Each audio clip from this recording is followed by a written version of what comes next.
Why do none of our leaders want to face the massive elephant in the room? Good evening, folks. This is Silver Dad Knows, and thank you so much for joining us for another episode.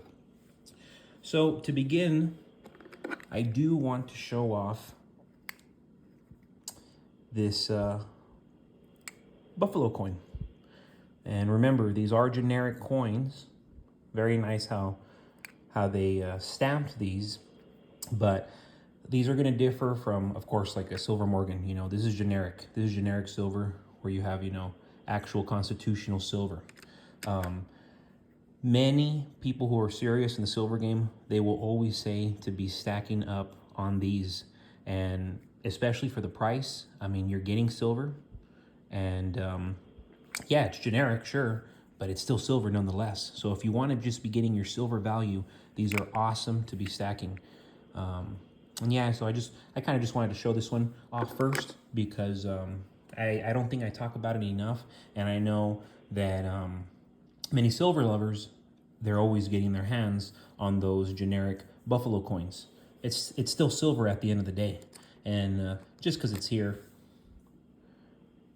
what year is that? 1937. And I kind of go down the line here. I think I have some in pretty decent condition. 1936. It's the Depression era. 1935. Wow. That wasn't intentional. Amazing how they used to make our coins. The quality that went into them. You look at the coins now, it's like, man, they're plastic. It's garbage. What we got here? Oof, I have a few of these. 1920. 1920. Look at that difference. 1920 to 1935, 15-year difference. Prior a depression, during a depression. America is going to look a lot different from what we experienced in the last decade or so going forward. The whole purpose of the policy that we've pursued is to keep kicking the can down the road. We've got a massive problem, but we don't want to deal with it. Why does no politician want to deal with the elephant in the room? Because if they deal with it, they won't get reelected. Nobody gets reelected being the bearer of bad news. No politician, no central banker wants to level with voters about how horrible things are and what they need to do to correct the problem. Instead, they want to keep kicking the can down the road because, that's going to get them reelected. It'll get them past the next election. But every time we do this, we make the problems everyone is afraid to deal with even worse. Now they're even more afraid to deal with them because the consequences will surely be catastrophic. Catastrophic pain. The can keeps getting kicked, and the more it gets kicked, the bigger it becomes. Eventually, we won't be able to kick it anymore. We're experiencing the worst combination of monetary and fiscal policy in a lifetime. Unraveling this mess will not be easy. Asset prices will collapse. Companies will default. Investors will lose money. There's no way around that. We need a tax system that taxes people when they spend their money, not when they earn their money. That's what this country was founded upon. That was a basic principle that existed until 1913. Large structures don't suddenly collapse. Controlled demolitions bring down large structures. The large structure is the U.S. economy, and it's a controlled demolition.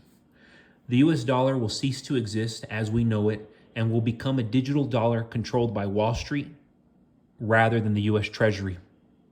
Like Vladimir Putin said in his recent interview with Tucker Carlson, the U.S. is destroying the dollar with its own hands. There's no ignoring that. We are that powerful. America is, at least. And it's craziness, how much greed is going around at the highest levels of the people controlling the system. These are people, we won't ever know their name, so Politics aside, forget about the politics. It's just the people running the show. They're using politics as their distraction. 1896.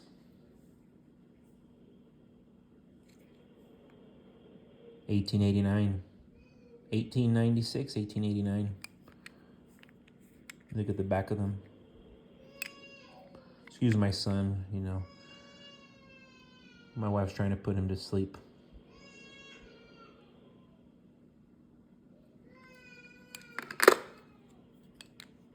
I believe so. Love showing these off. Easily one of my favorite pieces. And this one in particular is actually in great condition. I've had some other ones where they look a little bit, you know, more bruised up, more beat up. This is no, oh, shoot. Well, guys, you heard that. Silver Dad knows, always live, no edits. So it wasn't that plastic container. The plastic's still okay, but whatever. Let's look at the coin for what it is. Wow. Wow, wow, wow. Coincidentally, I actually had a plastic out, so you guys will let me see me put it in there. I just have a lot of respect for these coins, folks. And it's annoying because I do this on my my kitchen counter, so right beneath me is you know, that hard tile. So if I ever drop these, they're gonna break because they're heavy and it's just plastic containing them. I do want to shout out one of my subscribers, which is Veritas Flies with the V. He said something interesting on a video that I released a couple days ago, and I do want to bring it to attention. Even though I haven't been talking about crypto this episode, I tend to talk about crypto a lot because I am heavily invested in crypto. My account is doing amazing. My portfolio is doing amazing. Mind you, I invested years ago, but I've kept my money. I bit the bullet, and it's just been amazingly rewarding to watch it grow. So anyways, let me tell you what my subscribers Veritas Fly said a couple days ago. Not sour on crypto. I've known about it for 13 years, but I actually don't have the goal of being rich. I don't begrudge anyone the opportunity to buy things like Bitcoin as a speculation, but the more I learn about crypto, the less interested I become. It can never actually be money because of its non-physical and deflationary nature. I'll stick with silver and gold, meant only to give me the ability to meet my obligations to myself, my family, my friends, etc. They have a multi-thousand-year track record without all the counterparty risk of electricity, computer networks, semiconductor production, etc. Take care. Wow, so very, very enlightening comment, because, you know, even being somebody who has crypto, I still have precious metals. And I notice this is incredibly rare.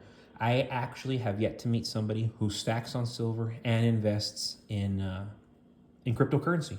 And see, guys, that's why I encourage you to do both. I can see why you wouldn't, but it's like, okay, why do we have silver? Because we're counting on the system collapsing. But it's like, if the system doesn't collapse, because it's like nothing's guaranteed, then crypto explodes. So you want to be securing your nest eggs any way you can, you know? Have silver, have gold if you can afford it, have fractions of gold. And of course, have guns, have bullets, a lot of bullets, and if you can get your hands on an AR, an automatic rifle, get it done sooner than later. Have shotguns, you know, these are actual assets, things you can use. And I get it. You know what? I can't grab my crypto, but I'm telling you right now, if I want to transfer all my crypto to my bank account, I can do that and I can cash out tomorrow. I could do that. But look, this is a video about silver. It's all right here. It's all right here. I'm grabbing it. That's what I love about this asset. It's all right here. Boom. South African Krugerrands. And then the other ones are the Dwight Eisenhower, some of my favorite coins. But folks, thank you so much for joining us for another episode of Silver Dad Knows.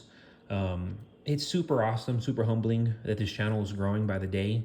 I'm always getting comments, and it's lovely because I continue to learn more about my hobby, more about my passion, more about my investment. And there's many of you out there who they have a pile just like mine, bigger than mine, way bigger than mine. And that's phenomenal. I want to get my pile bigger as well. But again, guys, you go to my description at the very bottom, you'll notice the link to my eBay account, Silver Dad Knows. You're one of my subscribers, you're a fan of the show, just hit me up and say, Silver Dad Knows, I want this coin, any coin of your choosing, and I will sell it to you at my cost. But aside from that, folks, it was a lovely day. It felt kind of like a Sunday. I stayed home with my son all day. It was beautiful. In God we trust. Folks, God bless you. God bless your household. This is Silver Dad Knows. God bless America.